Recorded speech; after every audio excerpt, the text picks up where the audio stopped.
எங்களுக்காக உதவிக்காக இங்கு வந்து அலைந்து கொண்டிருக்கும் நியூஸ் அதிகாரி அவர்களுக்கும் என்னுடைய மனமார்ந்த வாழ்த்துக்கள். மற்றும் இந்த கிராம சபைக்கு அருகில் இருந்து வந்திருக்கின்ற விவசாய பெருங்குடி மக்கள் அனைவருக்கும் என் முதற்கண் நன்றி. நான் கொண்டப்பநாயக்கம்பட்டி கிராமத்தை சேர்ந்தவன். அருகில் உள்ள ஊர்தான். என் பெயர் செல்லையா. இந்த கொண்டப்பநாயக்கம்பட்டி கிராமத்தில் ஒரு கூழாங்கரடி என்ற ஒரு பெரிய கரடு இருந்தது. அந்த கரட்டினுடைய பரப்பளவு 100 ஏக்கர் சில்லறை. ஆனால் அது டெண்டருக்கு விடப்பட்டு கல்குவாரி ஒரு 5-6 கல்குவாரி ஓனர்கள் அதை திருடி எடுத்துக்கொண்டு இருக்கிறார்கள். ஒரு குறிப்பிட்ட அளவு ஏலம் எடுத்துக்கொண்டு அதிக பரப்பளவில் அந்த கற்களை வெட்டி எடுத்துக்கொண்டு இருக்கிறார்கள். நாங்களும் பல முறை இந்த மாவட்ட ஆட்சியரிடம் மனு கொடுத்தேன். அதுவும் நானும் தான் நேரில் கொண்டு கொடுத்தேன். அவர்கள் எந்த செயலும் செய்யவில்லை. ஏடி என்று சொல்லுகிறார்கள், மைண்ட்ஸ் ஏடி என்று அவர்களிடம் கொடுத்தும் அவர்களும் செய்யவில்லை. வந்து பார்வையிடுவார்கள், சென்று விடுவார்கள். வந்து பார்வையிடுகிறார்கள். போலீஸ் அண்ட் கண்ட்ரோல் ஆபீசரிடம் நான் கொண்டு நேரிலே மனு கொடுத்தேன். அவரும் வந்து சுத்தி பார்ப்பார், போய்விடுவார். அவர்கள் என்ன சொல்லுகிறார்கள், அந்த கல்லுடைக்கும் உரிமையாளர்கள் என்ன சொல்லுகிறார் என்றால், அவர்கள் எல்லாம் எங்களுடைய கையில் இருக்கிறார். யாரும் அந்த அதிகாரிகள் எல்லாம் எங்களுடைய கையில் இருக்கிறார்கள் அப்படிங்கிற காரணம் லஞ்சம். நீங்க போட்டா போடுங்க, இல்லைன்னா நான் என்ன அவங்க சொல்றத நான் சொல்லிட்டேன். கல்குவாரி ஓனர்கள் சொல்லுவதை நான் சொல்லிட்டேன். நான் அது சொன்னேன். இந்த கல்குவாரியை திருடுவர்கள் மிகப்பெரிய பணக்காரர்கள், ஏழைகள் அல்ல. கொண்டப்பநாயக்கம்பட்டி கிராமத்தில் இருக்கின்ற கிராம மக்கள் எதுவும் அந்த கரட்டில் கல் எடுப்பதில்லை. அருகில் உள்ள கிராமங்களில் இருந்து வருகின்ற உரிமையாளர்கள் அதை எடுத்து கொஞ்சமா எடுத்து அதிகமாக உடைத்து விட்டு கொண்டு ஒரு நாளைக்கு ஒரு கல்குவாரி ஓனர் 50-60 தோட்டால் குழி போட்டு வெடிக்கிறார்கள். அதிலிருந்து வருகின்ற புகை வேகமாக வருகிறது. என் வீடு அந்த மலை அடிவாரத்தில் தான் இருக்குது. நானும் பலமுறை கெஞ்சி கேட்டு பார்த்தேன். அவர்கள் எந்த செய்வதில்லை. நீ பண்றதை பண்ணிக்கோ அப்படின்னு சொல்றாங்க. அதே சமயத்தில் ஒவ்வொரு கல்குவாரியர்களும் 50-60 தோட்டாக்களை போட்டு ஒரே சமயத்தில் வெடிப்பதனால் அதிலிருந்து போதுகின்ற ஒலி வேகம் என்னுடைய வீட்டில் இருக்கின்ற டைல்ஸையும் பேர்த்து விட்டது. இது உண்மை. நீங்கள் தாசில்தாரே வந்து என்னுடைய வீட்டை அந்த டைல்ஸ் பேர்ந்த இடத்தை பார்த்து போட்டோ எடுத்துக்கொண்டு சொன்னார். அவரும் எந்த செய்யவில்லை. காரணம் இதற்கெல்லாம் காரணம் இந்த ஆட்சியாளர்கள் தான். அதிகாரிகளும் ஆட்சியாளர்கள் தான். நான் எந்த கட்சியும் குறிப்பிடவில்லை. அடுத்து வருகின்ற ஆட்சியாளர்கள் யாராக இருந்தாலும் அதற்கு தகுந்த ஒரு நடவடிக்கை எடுக்க வேண்டும். இல்லை என்றால் நாம் ஊர் பொதுமக்கள் அனைவரும் ஒன்று சேர்ந்து மிகப்பெரிய போராட்டம் நடத்த வேண்டும். ரொம்ப நன்றி. இந்த சொத்து வரி பாத்தீங்கன்னா நகராட்சி எத்தனை % ஏற்றிருக்காங்கன்னே புரியல எனக்கு. அவ்வளோ சொத்து வரியை போட்டு டவுன் ஏரியாவில் மட்டும் நல்ல வாடகை வருது, அவங்க சொத்து வரி கட்டிடுறாங்க, ஒன்றும் பிரச்சனை இல்லை. அதை தாண்டி கிராமத்தை ஒட்டி இருக்கிற எல்லாத்தையும் இன்னைக்கு மாநகராட்சியில் இணைச்சிட்டாங்க. அப்படி இருக்கும்போது சொத்து வரி அதுக்கு ஈக்குவலா போடுறாங்க. அதுக்கு ஈக்குவலா போடும்போது 200% 300% போடுறாங்க. அது ஒரு வாடகை விட்டா கூட இன்னைக்கு வாடகை தொழிலே நடிச்சுக்கு போச்சு. அப்படி இருக்கும்போது இடத்த சும்மா வச்சுக்கிட்டு தான் நாங்கள் கட்டுறோம். அது கட்டுறதுக்குள்ள அந்த கடைசி மாசம் அந்த மார்ச் எண்டு பாத்தீங்கன்னா எல்லா ஆபீசர் வந்துருவாங்க. ஆனா நம்ம ஒரு குறைய போய் சொல்ல போனோம்னா யாருமே அங்க கண்டுக்கிறது இல்லை. நம்ம ஒரு தெரு லைட்டா இருக்கட்டும், ஒரு தண்ணி பிரச்சனையா இருக்கட்டும், ஒரு தண்ணி லீக்கேஜ் ஆனா கூட நம்ம பொது அமைப்போட நாங்க இருக்கிறோம். ஒரு பொது சேவையோட போய் நம்ம ரிப்போர்ட் பண்றது கூட ரெஸ்பான்ஸ் கொடுக்கறது இல்லைங்க. தண்ணியே வீணா போகும். அதே மாதிரி இந்த மாசம் கடைசிக்குள்ள சொத்து வரி கட்டினா 5% டிஸ்கவுண்ட்ங்கிறாங்க.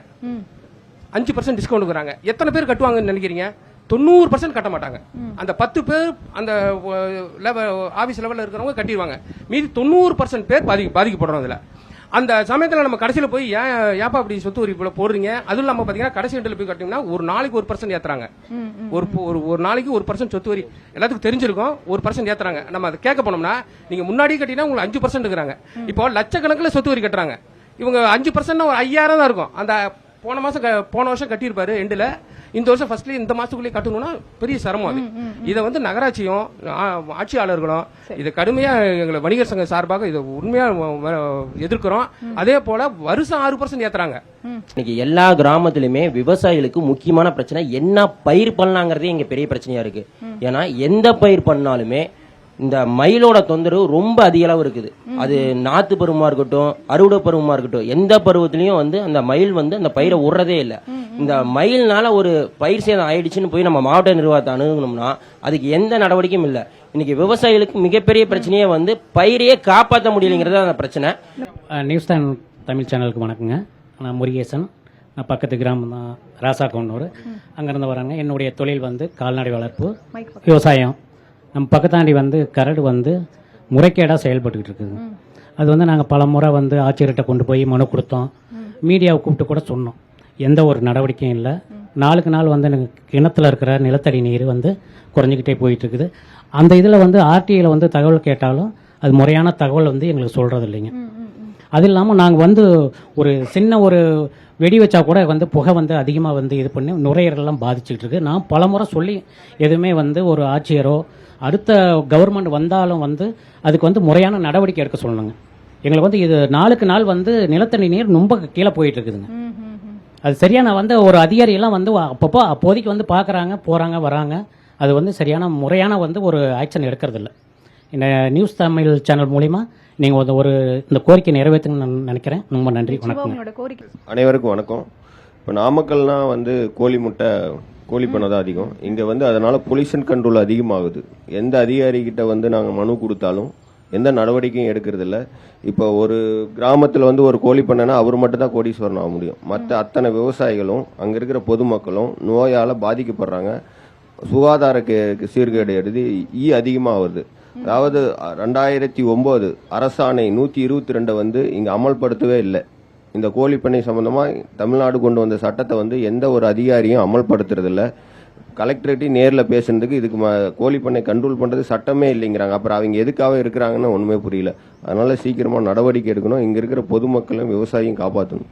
அதே மாதிரி பார்த்தீங்கன்னா இங்கே நீர்நிலைகள் வந்துட்டு மோசமானதுக்கு காரணம் வந்து பார்த்தீங்கன்னா அருகில் இருக்கக்கூடிய மாட்டுப்பண்ணை, ஆட்டுப்பண்ணை, கோழிப்பண்ணை இதனால மாசு அடைஞ்சதுனால அங்கே இருக்கிற கிணறுகள்லாம் வந்துட்டு குடிநீருக்கு வந்து ரொம்ப பிரச்சனையாயிருச்சுங்க. இதனால கிராம ஊராட்சியில் போய் எல்லா மக்களுக்கும் வந்து குடிநீர் வழங்குங்க அப்படின்னு சொல்லும்போது அவங்க கிராம ஊராட்சி செயலர்கள் என்ன சொல்றாங்கன்னா, காட்டுப்பகுதியில் இருக்கிறவங்களுக்கு எங்களால் கனெக்ஷன் கொடுக்க முடியல அப்படின்றத முன்வைக்கிறாங்க.